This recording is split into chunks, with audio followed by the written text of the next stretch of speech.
Listo, acaba de iniciar la grabación de este nuevo encuentro. Muchas gracias a ustedes por participar, por estar conectados. Eh, Espero que estén viendo la presentación.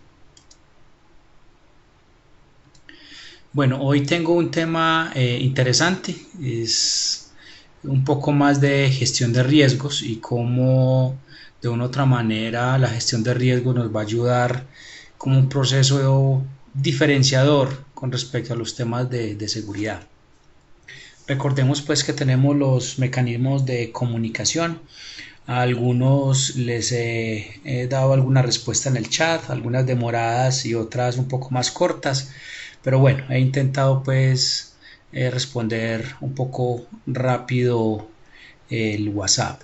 El estudio de las unidades temáticas es fundamental, revisar pues los calendarios, anuncios, correos y estar pendiente de las actividades evaluativas. ¿Cómo van con la primera actividad evaluativa? ¿Van bien? ¿Tienen alguna dificultad aún? ¿O van bien con eso?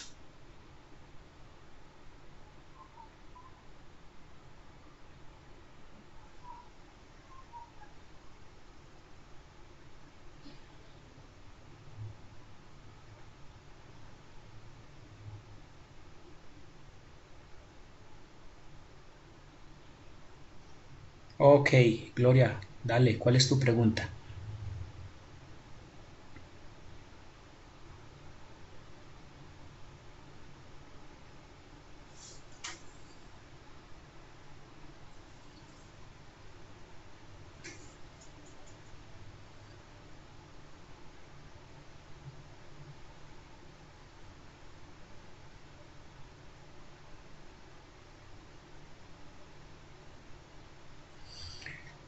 Sí, sí, en términos globales, sí, lo que pasa es que los objetivos eh, se escriben con un verbo, mientras que el alcance no necesariamente es un verbo.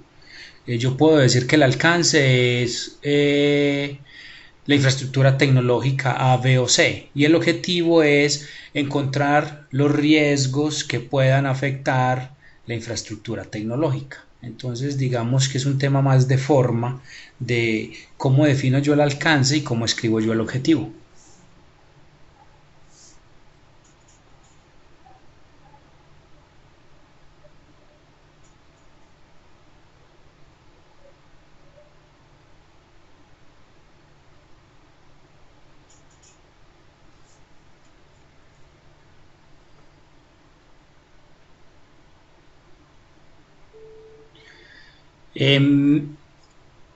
No con todas las normas APA, digamos que si hay alguna referenciación, si hay algo que haya que incluirse porque es de un autor, sería importante hacer una referencia a través de las normas APA para que tengamos muy presentes los temas de derechos de autor.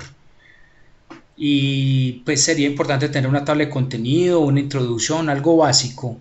Tampoco pues es un documento muy extenso, es algo básico que dé la idea global de lo que es ese proceso y el trabajo como tal.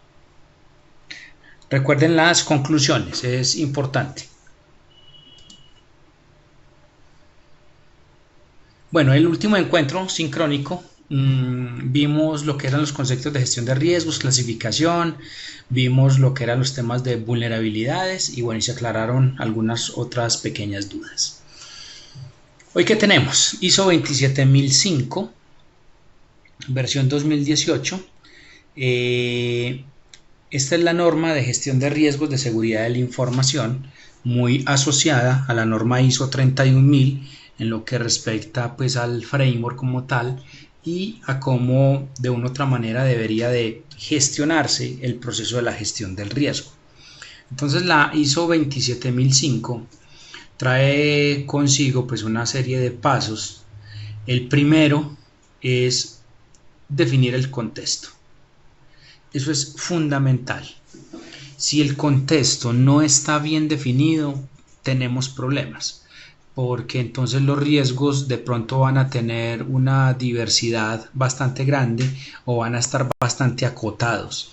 Entonces, en la medida en que ese contexto lo definamos claramente, que definamos bien el alcance Si definimos bien eso, el mapa de riesgos que posteriormente vamos a calcular, pues obtendremos unos resultados más óptimos.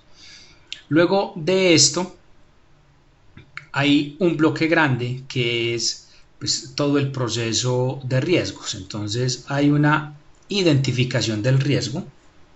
Esa identificación hay que hacer un levantamiento de los activos, hay que levantar amenazas, vulnerabilidades, agentes generadores. Bueno, hay una cantidad de cosas que vamos a ver en las siguientes sesiones como tal. Aquí veamos el proceso global. Luego de que yo tengo una identificación, yo debo hacer un análisis de riesgos. Entonces este análisis me permite a mí validar, darle una prioridad a ciertos riesgos, encontrar las tablas de probabilidad e impacto y verificar sobre esas tablas pues cómo se van moviendo los riesgos en términos de factor de impacto. Cuando ya tengo esto, pues paso a una evaluación del riesgo y ahí es donde digamos que llegamos a un mapa de riesgos, ahora lo vamos a ver, y ese mapa de riesgos pues me va a entregar una visión panorámica de cómo se mueve lo que hay adentro de ese alcance. Por eso es importante los alcances. Ahora, dentro de ese proceso de evaluación de riesgos, hay algo que es bueno. El proceso fue adecuado, ¿cierto? Es lo que pregunta la norma, el proceso fue adecuado como tal. Sí, entonces hay que definir unos planes de tratamiento. Entonces esos planes de tratamiento están enmarcados en cómo voy yo a afrontar los riesgos que encontré, basados en el mapa de aceptabilidad. Ahora vamos a ver la zona de colores en el mapa de aceptabilidad. Luego de que hago el proceso de tratamiento de riesgo, pues lo que me queda es hacer una aceptación del riesgo. Y ahí es donde queda lo que se conoce como el riesgo residual.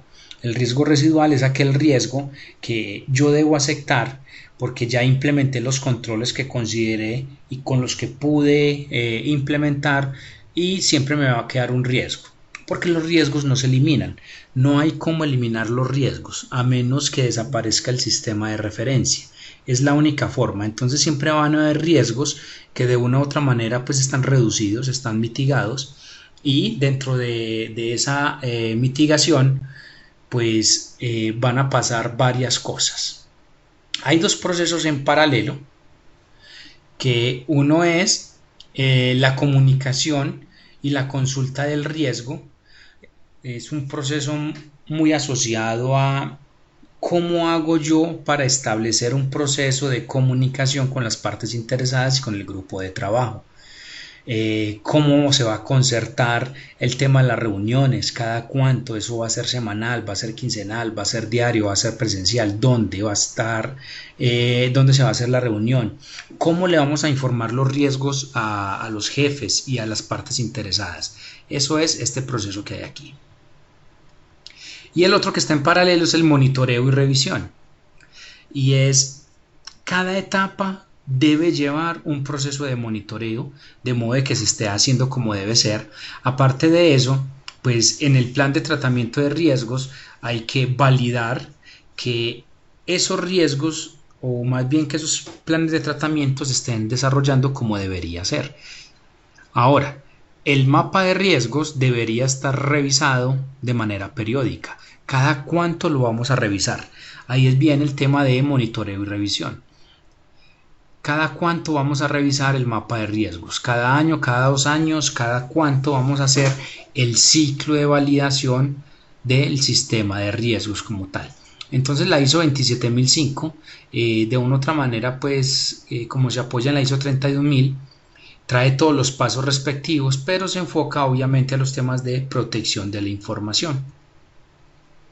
Ahora, este es el proceso global que de una u otra manera, digamos, lo vamos a ejecutar en la siguiente actividad. Lo primero es hacer un levantamiento de activos de información y darle una clasificación, que pues esa es parte de esta primera actividad. Entonces cuando yo tengo un grupo ya de activos dentro de ese alcance, recuerden que lo primero es definir el alcance, entonces ese grupo de activos me va a empezar a guiar sobre la problemática que yo voy a empezar a presentar en términos de qué impactos sobre ese sistema pues se supone yo voy a encontrar. Cuando hago el levantamiento de activos, entonces obtengo lo que son las amenazas y las vulnerabilidades. Entonces, pues las amenazas se puede obtener de un listado de los proveedores, de una lluvia de ideas o porque lo fui conformando paso a paso durante un tiempo. Y las vulnerabilidades, pues yo las puedo ir levantando también o del proveedor o de la base de datos de vulnerabilidades o de listas de distribución. Bueno, hay muchas opciones. Hay otra forma de levantar vulnerabilidades es desde las mismas normas. Recordemos que por definición una vulnerabilidad es un hueco o fallo de seguridad. Entonces cuando hablamos de eso, estamos hablando que es la falencia o la falta de un control. Entonces si a mí me hace falta un control o no está bien implementado, eso quiere decir que yo tengo una vulnerabilidad. Entonces tengo otra fuente para obtener esa información. Luego en un tercer paso hago un cruce de escenarios y es los activos que levanté, cómo aplican las amenazas de ese listado que yo tengo. Y de ahí me sale lo que se llama los escenarios de riesgos. Entonces los escenarios de riesgos de una u otra manera lo que me va a mostrar es las posibles integraciones que hay entre la amenaza y el activo, porque el activo se supone que es el que tiene las vulnerabilidades. Cuando ya yo hago el cruce de escenarios, me voy a un ajuste de las tablas de probabilidad e impacto. Los riesgos se miden en dos dimensiones, en qué tan probable es que ocurra y si ocurre cuál es el impacto que me genera. Entonces yo debo definir unas tablas de probabilidad y unas tablas basadas en los factores de impacto. Yo tengo diversos factores de impacto, impacto a la información, al negocio, a la operación, a la estrategia, a lo económico, a las personas, a lo biológico. Bueno, hay muchos factores de impacto. Dependiendo de eso, pues yo debo levantar una tabla de probabilidad de impacto. Estas tablas, de acuerdo a la norma, va de 1 a 5 en su dimensión, siendo 5 el mayor impacto o el mayor valor y 1 el menor valor. Cuando ya las defino, pues empiezo a hacer la calificación de los riesgos. Y es si esta amenaza se consolida en ese activo, ¿cuál es la probabilidad que ocurra eso? Y si ocurre, en consideración de la clasificación de los activos, por eso hay que clasificarlos, ¿cuál es el impacto que me puede generar? Ahora, aquí hay un tema intermedio entre todos estos y es cuáles son los controles que yo tengo, los controles actuales. Si esos controles actuales de una u otra manera me van a reducir o bien la probabilidad o bien el impacto, entonces la calificación del escenario de riesgo me va a variar. Va a haber una variación ahí. Luego de que yo tengo el mapa de riesgos, pues voy a lo que son los planes de tratamiento del riesgo. La recomendación es que se tomen los riesgos altos, aquellos que están en las franjas más altas, y se le haga un plan de tratamiento. Y por eso se llama una matriz de aceptabilidad, porque dependiendo del color o más bien de la zona en donde está, pues son riesgos que de una u otra manera pues se deben asumir.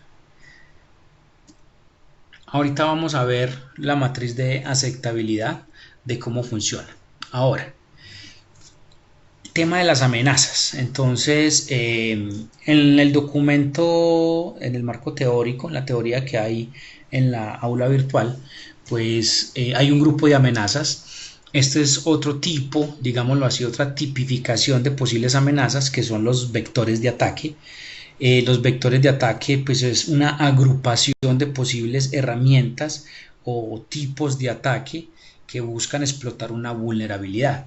Entonces tenemos vectores de ataque asociados a los juegos online. Hay muchos, porque el tema de las apuestas es grande, entonces los atacantes están buscando cómo robar información de los que apuestan, cómo alterar resultados y todo eso. Tenemos vectores de ataque a los sistemas de IoT, un tema fundamental en la cuarta revolución industrial, el IoT. No sé si ustedes han tenido contacto con alguno de los elementos de IoT, pero se está potencializando bastante. Temas de ciudades inteligentes, casas inteligentes, empresas inteligentes, industrias inteligentes. Bueno, hay muchas cosas. Sí, Internet de las cosas, Internet of Things, IoT. Tenemos las estafas en redes sociales. Siempre, desde que haya redes sociales, habrán estafas. Por ahí pasa cualquier cantidad de cosas. Tenemos el malware, conocidísimo desde hace muchos años y seguirá. Entonces hay un vector de ataque de los tipos de malware, los que llegan a la memoria, los que son de tipo troyano, los que son de tipo ransomware, los que son de tipo, bueno, hay cualquier cantidad de cosas ahí. El phishing, muy conocido, y las técnicas que hay alrededor, la posibilidad de duplicar un sitio y hacerle creer a alguien que está en el verdadero. Entonces el objetivo final es robar datos personales, información personal. Entonces ya se hace phishing por WhatsApp, por mensajes de texto, por las redes sociales, los tradicionales que son por correo, y bueno, hay muchas cosas que hay ahí. Intrusiones a las redes, entonces estamos hablando de las intrusiones a capa 2 y capa 3 y todo lo que hay alrededor, protocolos de enlace, protocolos de comunicación, de enrutamiento, a direccionamiento, todo lo que hay ahí alrededor. Vectores de ataque asociados a los escaneos de redes y servicios, sistemas operativos y software. Aquí cabe cualquier cantidad de cosas, más que todo en el software. El software, bueno, una lástima, pero viene con muchas vulnerabilidades y cada vez se encuentran más vulnerabilidades asociadas al software. Temas de autenticación y autorización, falsedad de documentos, falsedad de logins, de contraseñas, suplantaciones, ataques de fuerza bruta y todo lo que hay ahí. Las monedas virtuales la atacan mucho y por ahí hay un malware asociado a monedas virtuales, que es el minado de monedas virtuales.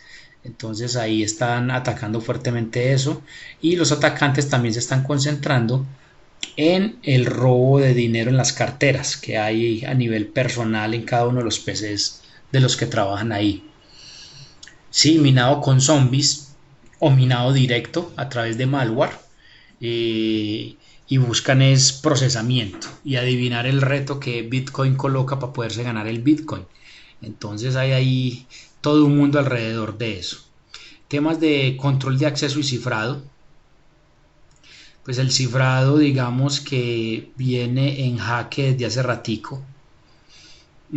Hay unos algoritmos de cifrado que ya, digámoslo así, se lo hackearon, ya le buscaron todas las vulnerabilidades posibles y siguen encontrándole.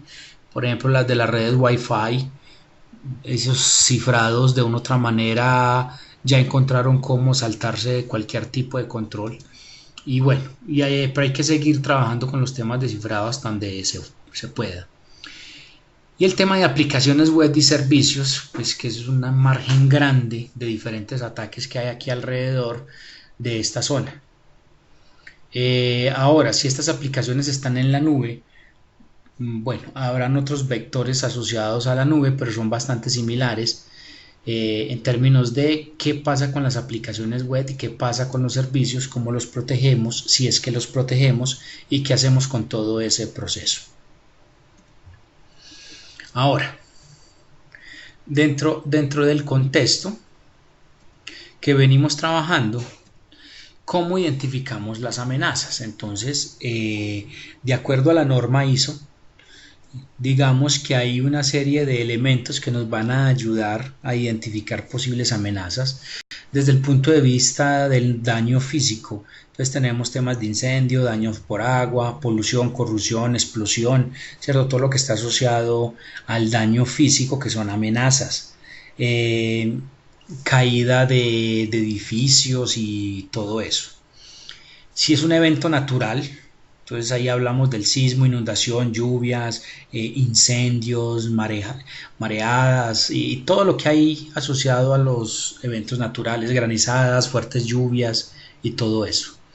Pérdida de servicios esenciales en términos de fallo de electricidad, fallo de agua potable, rompimiento de un tubo de agua, daño en el aire acondicionado. Entonces ahí hay otros grupos asociados a las amenazas. Información comprometida, entonces amenazas asociadas al espionaje, escucha secreta, desfiltración, robo de información, datos personales, modificación intencional, error, ¿cierto? Todo lo que hay aquí alrededor de los componentes. Hay una que, digamos, suele ser muy común, lastimosamente, que es la negligencia. Entonces tenemos unas funciones y por A o por B no las realizamos. Entonces negligencia cabe aquí.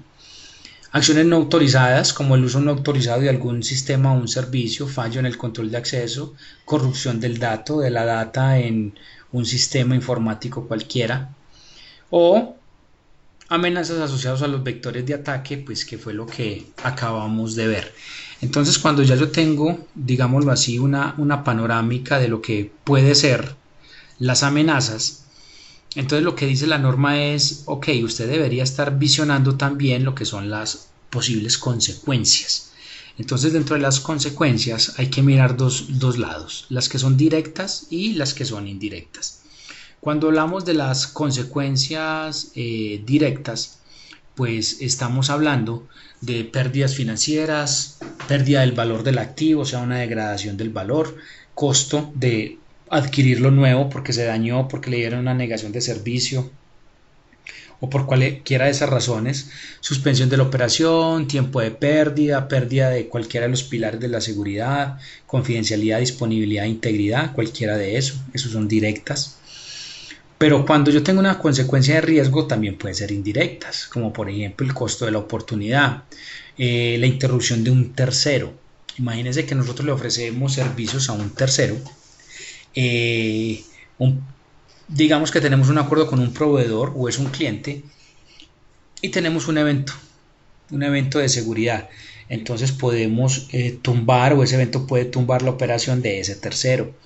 Uso indebido de información por brecha de seguridad, entonces aquí estamos hablando de una fuga de información, violación de una ley, violación del código de ética o un problema contractual, ¿cierto? Entonces ahí vienen las demandas contractuales por robo de información privilegiada y todo eso lo que hay alrededor.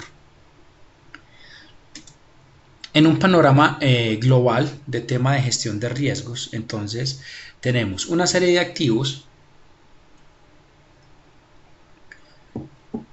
que son vulnerables o que tienden a ser vulnerables, dependiendo de la cantidad de software que tenga y dependiendo de los proveedores y bueno, y cómo se descubra. Y esos activos pues tienen un ente externo con potencial daño que se llama amenaza. Ahora, cuando la amenaza intenta explorar o explotar la vulnerabilidad que hay en el activo, se me genera un riesgo. Por eso hay que hacer un cruce de escenario entre las amenazas y los activos. Entonces, cuando se me genera un riesgo a nivel del escenario, yo ese riesgo lo debo calcular en dos dimensiones, la probabilidad que ocurra y el impacto que me pueda generar si ocurre. Entonces el impacto yo lo puedo medir en diferentes factores.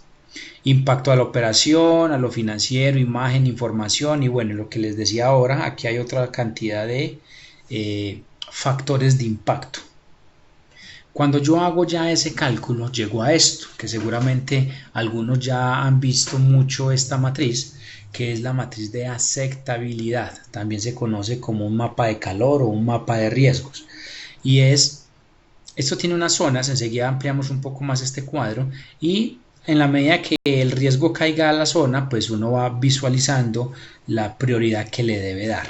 Cuando uno llega al mapa de riesgos, pues entonces hay que hacer unos planes de tratamiento enfocados a los riesgos que se consideren altos. Los riesgos que se consideren altos. Ahora, estamos aquí. Este es el mapa de riesgos. Entonces, en la medida que los riesgos vayan cayendo ahí, entonces yo debo ir calculando qué tan probable es que ocurra y si ocurre, cuál es la consecuencia que me genera. Y voy colocando los riesguitos dependiendo de. Entonces esto tiene una nomenclatura que es el color, y después el que es el rojo es extremo, un riesgo muy alto que tiene una alta probabilidad de ocurrencia y además si ocurre tiene un alto impacto. Tenemos el riesgo medio, ¿cierto? Un riesgo medio que es el naranjado. Entonces estas dos zonas, lo que es la roja y la naranja, son los considerados los riesgos altos.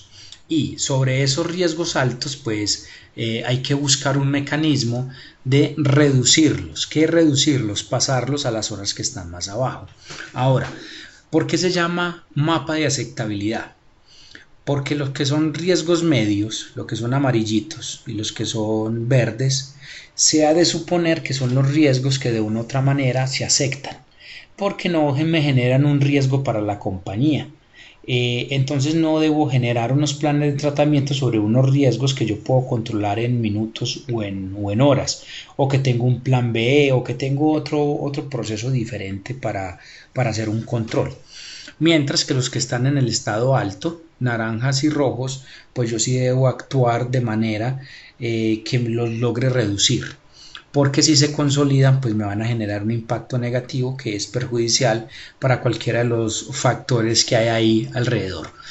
Entonces cuando uno hace el cálculo de riesgos pues realmente debe llegar es a este mapa de riesgos, y ese mapa de riesgos pues nos va a decir claramente qué es lo que está sucediendo. Bueno, no sé si hay preguntas hasta el momento.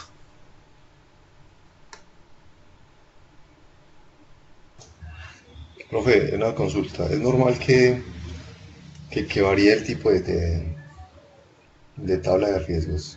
Pues, porque es que lo he visto de muchas maneras, y lo he visto no solamente con números, como lo dice la norma, sino también con porcentajes. ¿Es normal esto? Bueno, lo que pasa es que los porcentajes realmente estamos hablando de lo mismo. La estrategia y hay variabilidad en las zonas de riesgos. Entonces hay matrices de 3x3, de 4x4, de 5x5, de 6x6, ¿cierto? Entonces eso va cambiando el panorama de riesgos. Ahora, estas zonas se calculan basado en un porcentaje. Por ejemplo, el riesgo más extremo, denme un segundo, yo cambio aquí de lápiz. El riesgo más extremo es este. Entonces, si multiplicamos la consecuencia por la probabilidad, me va a dar 25. ¿Correcto? O sea, 25 es el valor máximo que puede tomar un riesgo. Ahora, si hacemos una regla basada en porcentajes, entonces el 25 es el 100%. Y yo empiezo a calcular cada uno de ellos. Entonces yo digo, listo, digamos que vamos a calcular este señor. Este señor me da 20. Listo. De acuerdo a la proporción, ¿qué es 20 con respecto a 25? Entonces hacemos una división simple, 25 dividido 20, y ahí me va a dar un porcentaje. Entonces yo voy llenando de porcentajes toda la matriz. Ahora, esos porcentajes lo que me van a decir es, yo tengo que definir el nivel de aceptabilidad. Ok, si está por encima, por decir algo, del 20%, son considerados riesgos altos. Ok, entonces yo empiezo a pintar todo lo que esté por encima del 20%, ¿cierto? Es muy probable que por encima del 20% pues está cayendo en esta zona, es muy probable. Y si mal no recuerdo también cae este y cae este cajón, este de aquí. O sea que todo esto hacia arriba son considerados riesgos altos. Ahora, lo que esté por debajo del 20% son considerados riesgos bajos.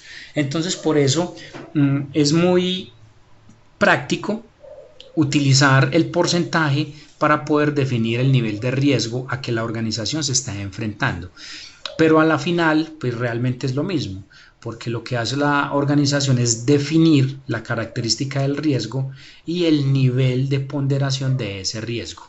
Ahora, las matrices, como te dije ahora, pues realmente puede variar, puede ser de 4x4 o de 3x3, que es muy simple, es la más, digamos, la más simple, y solamente tengo 3x3 cajones, digamos que son todos estos, ¿cierto? 3x3 cajones, y ya calculo, seguramente este de aquí es rojo, toda la transversal es naranja y aquí abajo esta es verdecita, y yo simplemente calculo en probabilidad e impacto. Esa es la diferencia que normalmente se marca. Igual, los valores cuando se colocan ahí por debajo realmente es un porcentaje, es por eso. Sí, sí es claro. Sí, sí, es claro, pero o sea que se omitirían algunas probabilidades, porque si es de 3x3, pues entonces sería como el más extremo, el del medio y el inferior, ¿o qué? Es correcto, entonces ahí ya va a cambiar, porque si es de 3x3 es muy probable que sea más a un concepto de experto de decir, no, lo que hay en la mitad va a ser medio y ya por encima alto y por debajo bajo, valga la redundancia. O también igual se puede dar un porcentaje, pues el máximo valor en la escala es 9. Entonces empecemos a calcular los otros y definamos. O sea, pero también se puede hacer. De hecho, he encontrado en algunas empresas que la escala no va de 1 a 5, sino que hay una escala exponencial. Por decir algo, la probabilidad va de 1 a 5, pero la consecuencia es 1, 1, 5, aquí es 10, aquí es 20 y aquí es 40. Y uno dice, wow, es como raro el tema. Dicen, no, le damos más peso a la consecuencia. Le damos mucho más peso a la consecuencia porque nos impacta bastante. Entonces, sí hay muchas modificaciones, digámoslo así, pero de una u otra manera, el proceso de riesgos se rige de la misma forma. Es un proceso íntegro basado en PHBA, pero lo último es el resumen de una matriz de riesgos. Entendido, profe, gracias. Ok. Bueno, la gestión de riesgos, pues este es un grafiquito que de una u otra manera pues resume parte de lo que es ese proceso de riesgo, eh, y lo que tenemos en consecuencia es una probabilidad y un impacto. Entonces, en la medida que la probabilidad sea alta y el impacto sea bajo, pues digamos que estamos frente a este escenario. Y ya uno dice, ok, yo sé que no puedo saltar todo esto, pero el impacto pues me va a chuzar poco. Entonces hay que mirar a ver qué hacer con él. Ahora, una probabilidad baja y un impacto bajo, estamos frente a este. Y digamos que ese sería uno de los ideales, de poder tener probabilidades e impactos bajos y estar en la zona de aceptabilidad. Aceptabilidad. Tenemos el otro contexto que es, tengo un impacto muy alto, pero una probabilidad baja. Entonces estamos aquí en este. Ahora, ahí empieza a surgir una duda y es, si el impacto es alto, ¿será que lo consideramos dentro de los planes de tratamiento? Eso es lo que hay que considerar. Por ejemplo, el tema de caída de aeronaves. Uno dice, no, pues que la caída de aeronaves, pues ¿qué probabilidad hay que caiga una avioneta en el techo de la empresa? ¿Cierto? Cosas como ese estilo. Eso es poco probable. Pero resulta que los aviones tienen un corredor para aterrizar. Y todos los aviones tienen corredores para aterrizar. Y si estamos en Manizales para entrar a la Nubia, hay un corredor. Aquí en Medellín hay un corredor en el aeropuerto local. Entonces, lo que esté alrededor de ese corredor tiene un impacto alto. De hecho, los que vivimos en Medellín, no sé si hay alguien por fuera de Medellín, Recordaremos lo que pasó hace 10, 15 años con la avioneta que se cayó en la UPB. Pues nadie consideraba que ese riesgo se iba a consolidar. Y una avioneta cayó y mató unos niños en el colegio. Entonces estábamos frente a esto. Un impacto muy alto, pero una probabilidad muy baja de que ocurra. Y tenemos el caso extremo, que este sí hay que hacerle un tratamiento inmediato. Una probabilidad alta de que ocurra, y si ocurre el impacto es catastrófico. Entonces, con este digamos que es mucho más claro el tema. Es un poco de pensar los que son los extremos, si nos arriesgamos o no a asumirlo. Y este es claro también el tema, lo que es bajo y bajo, pues simplemente le hacemos un plan de tratamiento y bueno, y ahí vamos trabajando en el tema. Entonces digamos que esta grafiquita resume muchas opciones para uno poder visualizar cuando esté calificando los riesgos, cómo se mueve toda la intencionalidad del tema. Profe, pero hay una cosa que de pronto yo he aprendido como a identificar, es que si la probabilidad es muy alta, y si pintan una matriz de que es muy alta, por ejemplo, va a decir que la gente no bloquea el equipo y se para y no bloquea y está el riesgo de que sea eh, víctima pues de suplantación, ¿cierto? Sí, Y si la probabilidad es muy alta, aunque yo tenga un control de que se bloquee cada 5 cada 10 minutos, pues es que se puede decir que la matriz pintó muy arriba en rojo, se puede decir que puede estar pasando en el momento, ¿cierto? Entonces yo prefiero vivir con un impacto alto, pero con una probabilidad muy alta, porque la probabilidad alta puede decir que en el momento está pasando, ¿o no? correcto. Lo que pasa es que como la probabilidad está asociada a la amenaza y la amenaza es un ente externo al sistema, digamos que no sabemos cuándo va a saltar la liebre. Esa es la dificultad cuando tenemos una probabilidad alta, alta de que ocurra. Ahora, dependiendo del riesgo que estemos analizando, es muy probable que esa posibilidad sea alta, que esa probabilidad sea alta, pero también es muy probable que tengamos algunos controles que puedan compensar. Por ejemplo, lo que colocas del bloqueo de las estaciones de trabajo. Listo, entonces uno dice, ok, ¿cuál es el riesgo? El riesgo es el de suplantación. Bien, entonces el control es bloquear la estación o decirle al usuario que por favor la bloquee en un plan de cultura. Digamos que lo ideal es que el usuario sea consciente y la bloquee y no llegar al caso extremo de tener que técnicamente obligar a que se bloquee.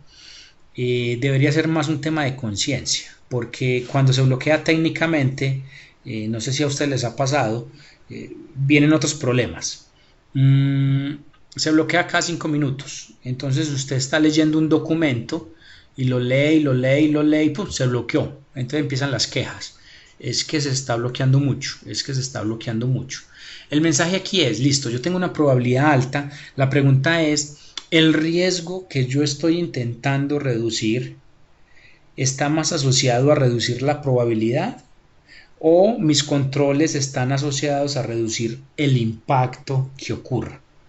O tengo una combinación de las dos cosas, tanto de probabilidad como de impacto. Entonces ahí es donde uno de una otra manera pues tomaría una decisión de decir, ok, yo de pronto voy a asumir porque tengo otros controles que me compensan y me voy a devolver un poco a la matriz de riesgos y estamos aquí frente a este caso, el caso de probabilidad casi seguro, ¿cierto? Este extremo y este otro extremo, cuando la consecuencia es muy alta, pero la probabilidad es muy bajita.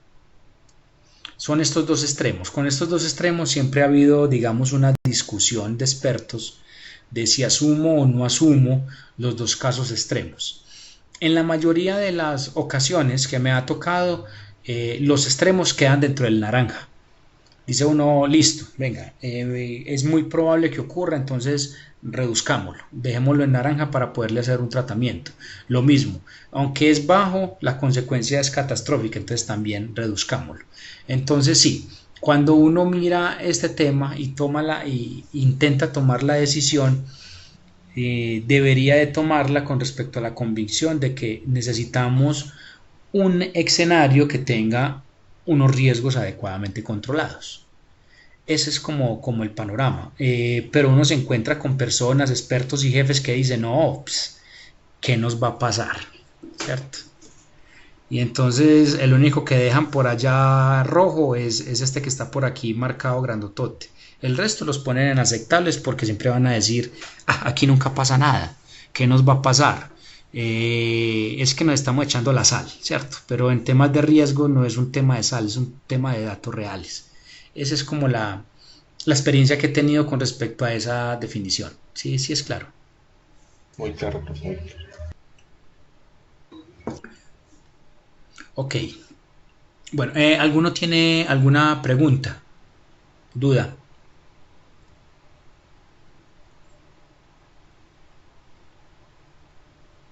Ok.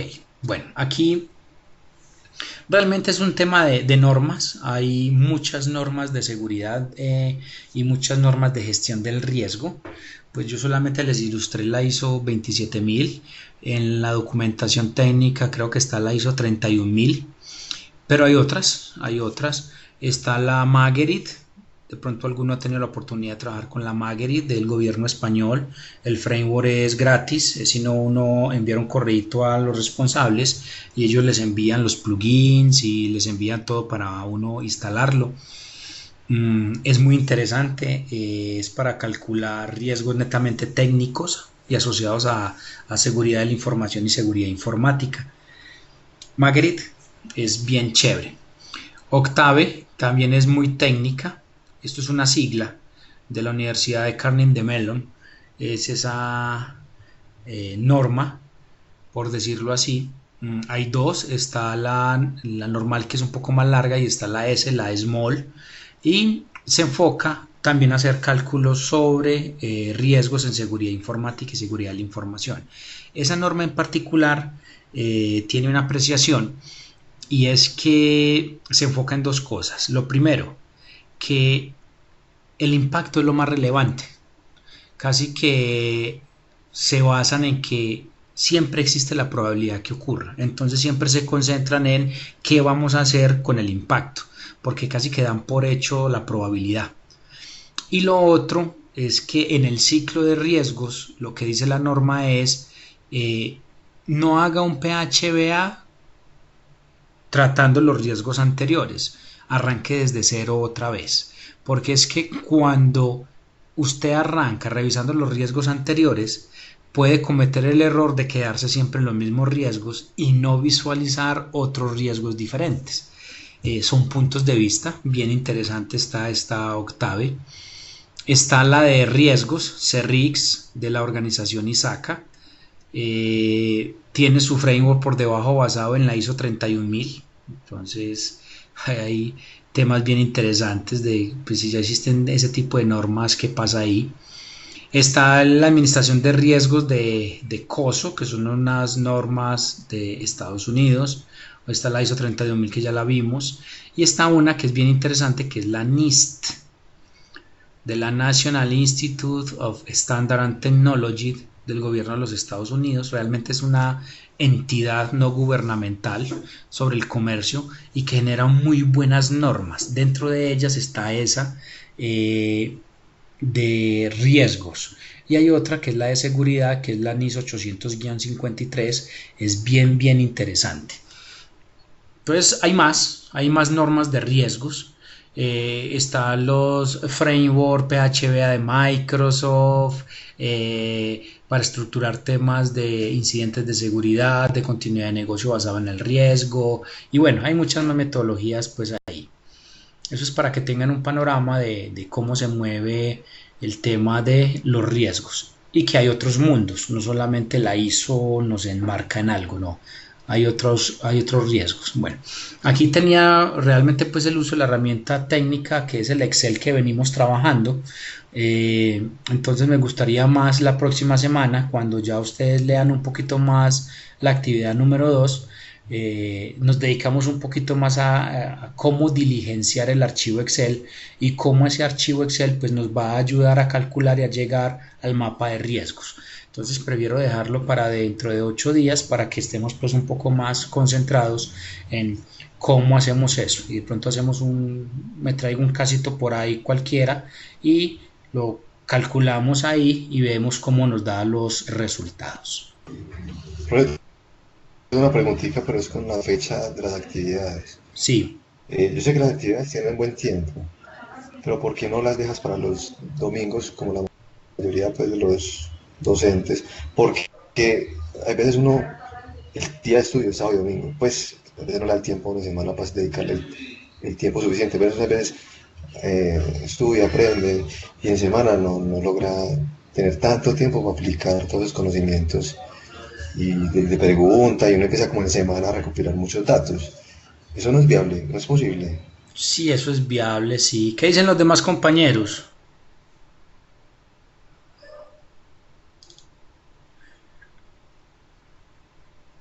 Sí, Es yo estoy de una acuerdo con el novelita, compañero, es un que solamente colchoncito para ser un uno. día más y si de verdad se ayuda mucho porque son los días que tiene uno para estudiar en la casa. Ok, excelente. Oiga, Realmente, No, estoy de acuerdo también. ahí sí realmente participa muchas tan bueno. empresas, es que realmente muchas empresas monitorean mucho el uso del internet, entonces le llega uno a la casa a lo del estudio, entonces es mejor evitar eso. Entonces aprovecha uno sábado y domingo para dedicarle de lleno al estudio. Ok, perfecto. Entonces hagamos lo siguiente. Déjeme, yo vuelvo y recalculo las fechas. Lo que pasa es que las fechas están asociadas al tiempo, digamos, estipulado para cumplir con esa actividad y que la última semana pues no nos coja pues como muy de lleno el tema. Está bien. Mm, pero déjeme, yo reviso nuevamente las fechas de corte de las actividades y vuelvo y se las actualizo. ¿Les parece? Sí, profesor. Bueno, señor, muchas gracias. Listo. Muchas gracias. Bueno, compañeros, no sé si tienen más dudas, preguntas. Profe, yo tengo una pregunta con los otros marcos que existen o normas. ¿En qué momento uno debe usarlos? ¿Usarlos para mezclarlos y sacar buenas prácticas de ellos o buenos datos de ellos? ¿O depende si uno se va a certificar por esa norma, debe aplicarla por esa norma? O sea, yo me voy a certificar y es en Contegro, no sé, o ISACA, entonces tiene que ser la norma CERRISC de ISACA. Sí, está muy asociado a eso. Por ejemplo, en los temas de ISACA, si vos te vas a certificar tipo CISA o CISM, entonces es muy probable que te hagan preguntas en términos de gestión de riesgo, pero con base en la norma de riesgos de ellos. Entonces, eso al último como que se volvió fue más bien un negocio en vez de potencializar lo que es la gestión del riesgo. Y obviamente hay una competencia entre normas y organizaciones, porque pues si la ISO ya digamos que tiene copado un poco más el mercado, todos quieren abrirse en camino con respecto a eso. Con respecto a la NIST como es una organización libre, es una organización free, usted se puede meter a la NIST y bajar todos los frameworks, digamos que ahí no hay competencia con nadie. Ellos simplemente buscan una metodología que como Estado les sirva, independiente si la ISO ya lo dijo o no lo dijo, ¿cierto? Pues ahí están pintados pues los gringos. Pero es por eso, mucho tinte de esas normas es eso, o están asociados a una certificación o no, yo necesito es que se guíe de esta manera porque así mi gobierno es como va a guiarse. Lo mismo Maguerid es del gobierno español y se le exige a todas las entidades del Estado español y no admiten, digamos, otra forma de hacerlo. Y Maguerid por debajo tiene el framework de ISO 31000, que son los 7 pasos. Entonces hay mucho de todito, hay mucho de todo en esas normas. La recomendación mía es usar una cualquiera que sea, la que consideren que soluciona la problemática, digamos que es un poco que sea más global, porque le va a servir no solo a seguridad de la información, sino a los procesos de algún otro sistema de gestión integral y nos evita pues el uso de muchas normas y muchas tablas y todo eso. Esa es como la recomendación. Ok, gracias.